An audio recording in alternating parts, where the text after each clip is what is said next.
Hello friends, स्वागत है आपका विवेकानंद अकेडमी लोड़ा के यूट्यूब चैनल में। दोस्तों, जो डाउट है कि अन्य राज्यों की महिला शादी के बाद राजस्थान में नौकरी ले सकती है या नहीं ले सकती है, आरक्षण का फ़ायदा ले सकती है नहीं ले सकती, उसके लिए और मूल निवास के ऊपर भी बता दूंगा।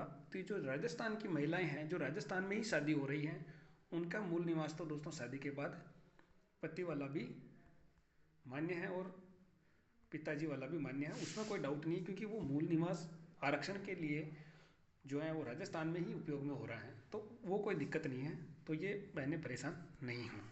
बाहरी राज्य वालों के लिए ही मैं जो है अभी जो मैंने पुरानी पोस्टें भी की है अभी भी की है, तो वो बाहरी राज्य वालों के लिए मैं कर रहा था। शादी वाला जो मैटर है, जैसे बाहर की हरियाणा, मध्य प्रदेश, यूपी, पंजाब की कई महिलाएं जो है शादी राजस्थान में करती हैं, तो वो महिलाएं जो है राजस्थान में आरक्षण का फ़ायदा नहीं उठा सकती हैं। राजस्थान हाई कोर्ट का ये निर्णय है दोस्तों, और ये है 3 फरवरी 2022 का, आप लोग देख सकते हैं। नौकरी में देय आरक्षण का नहीं ले सकती है लाभ। राज्य की महिला शादी के बाद प्रदेश में नौकरी में देय आरक्षण का नहीं ले सकती अन्य राज्य की महिलाएं।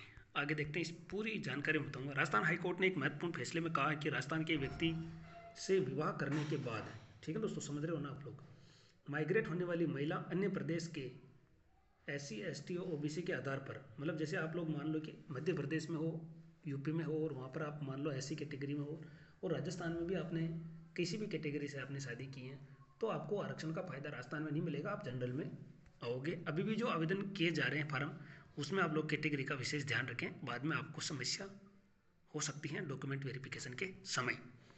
और जो राजस्थान की महिलाएं हैं वो पूछ के पता नहीं ऐसा क्यों पूछ रहे हैं, राजस्थान के मूल निवासी तो पिताजी पति के नाम से बनवा सकते हैं मूल निवास। मूल निवास का मतलब होता है कि आप लोग उस राज्य में पर्टिकुलर जगह आप लोग आरक्षण का फ़ायदा ले सकते हैं उसके हिसाब से। इसका ऐसा नहीं है कि जैसे आप TSP नॉन TSP, अगर आप TSP में हैं तो आप TSP में माता पिता के नाम से किसी का भी बना सकते हो, लेकिन आप नॉन TSP के हैं और TSP में शादी करते हैं, तो इसका भी एक केस आया हुआ है। कोर्ट ने निर्णय दिया था कि TSP की अगर नॉन TSP में जाती है तो उसको फ़ायदा जो है TSP के आधार पर मिलेगा, ये ध्यान रखें। सरकारी नौकरी में आरक्षण की हकदार नहीं है, ठीक है ना। तो ऐसी महिलाएं जो है सरकारी नौकरी में आरक्षण की हकदार नहीं है, चाहे भले वो भर दो, लेकिन डॉक्यूमेंट वेरिफिकेशन में उनकी समस्याएं आएगी, ठीक है। वह जाति प्रमाण पत्र के साथ ही इसके आधार पर दे अन्य सभी सुविधाओं को हासिल करने की हकदार है। मतलब सरकारी नौकरी के अलावा जो भी योजनाएं हैं वो जाति के आधार पर जो चल रही हैं वो आप लोगों को मिल सकती हैं, कोई दिक्कत नहीं है।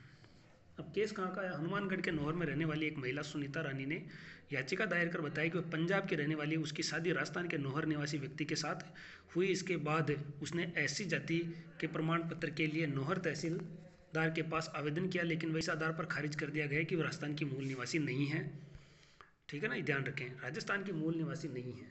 तो अन्य राज्य की महिलाएं अगर राजस्थान में करती हैं आवेदन, तो उनका मूल निवास पिताजी के नाम वाला चलेगा, इसलिए मैं आपको बता रहा था। न्यायाधीश दिनेश मेहता ने राजस्थान हाईकोर्ट के वर्ष 2018-20 में इस तरह के मामलों में दिए गए फैसलों का उदाहरण देते हुए कहा कि शादी करने के बाद महिला राजस्थान में नौकरी में आरक्षण की हकदार नहीं हो सकती। साथ ही उन्होंने कहा कि ऐसी महिलाएं जाति प्रमाण पत्र की हकदार तो हैं, लेकिन जाति प्रमाण पत्र बन सकता है ताकि इसके आधार पर नौकरी के अलावा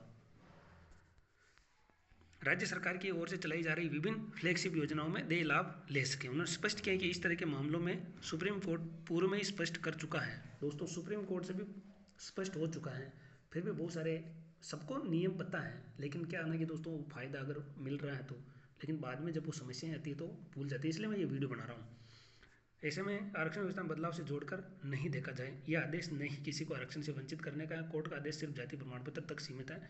अब बहुत सारी महिलाएं कहेगी हम ससुराल में जाकर, तो आप लोग जो है आरक्षण का फ़ायदा अपने राज्य में ले सकती हैं। अगर अपने राज्य में जो नौकरी निकलती है तो वहाँ पर आप लोग आरक्षण कैटेगरी से फॉर्म भर सकते हो, आपका अधिकार वहाँ पर सुरक्षित है। न्यायाधीश दिनेश मेहता ने राजस्थान हाईकोर्ट के वर्ष 2018-20 में इसी तरह के मामलों में ये आप लोगों को मैंने इसमें बता दिया है, ठीक है। तो न्यायाधीश मेहता ने हनुमानगढ़ के SDM को इस महिला को जाति प्रमाण पत्र जारी करने का तो आदेश दिया है, साथ ही कहा कि ऐसे जाति प्रमाण पत्र के ऊपर लिखा जाए कि सरकारी नौकरी के लिए मान्य नहीं होगा। तो दोस्तों बताओ इसमें क्या दिक्कत है, किसी को अगर भी दिक्कत है तो भी कमेंट करें, कोई दिक्कत नहीं है। एक बार और मैं कहूँगा राजस्थान की बहनों के लिए कि आपका जो मूल निवास है वो शादी के बाद पति के नाम वाले चल जाएगा, क्योंकि इसमें आरक्षण की कोई मैटर नहीं है, तो आप क्या दिक्कत है, पति के नाम वाला ही चल जाएगा। ऐसा तो है नहीं कि आपको EWS में इसमें कोई समस्या आ रही है। आपने राजस्थान के मूल निवासी हैं तो आप लोग अपना आरक्षण EWS बनवा सकते हैं। जिनकी आय 8 लाख से कम है वो बनवा सकते हैं। मैं यही तो कह रहा हूँ कि जिनकी आय 8 लाख से कम है वही EWS का बनाए, इसमें गलत क्या है? कि सरकार ने जो आरक्षण दिया वो 8 लाख से कम वालों के लिए दिया है, 8 लाख से ऊपर वालों के लिए थोड़ी ना बनाया है। जो भी गलत कमेंट और ये करते हैं तो पता लग जाता है कि ये आदमी 8 लाख से ऊपर की आय का है, इसके माता पिता जो है 8 लाख से ज़्यादा आय में है, इसलिए उनको दोस्तों होता है। बाकी जो ये मुद्दे उठा रहा हूँ इसमें कोई दिक्कत होनी नहीं चाहिए किसी को। जो 8 लाख से ज़्यादा आए हैं वो उसको EWS का फ़ायदा क्यों मिलेगा, और अदर स्टेट से जो राजस्थान में आ रही हैं उनको क्यों मिलेगा आरक्षण का फ़ायदा, चाहे वो किसी भी कैटेगरी से हो।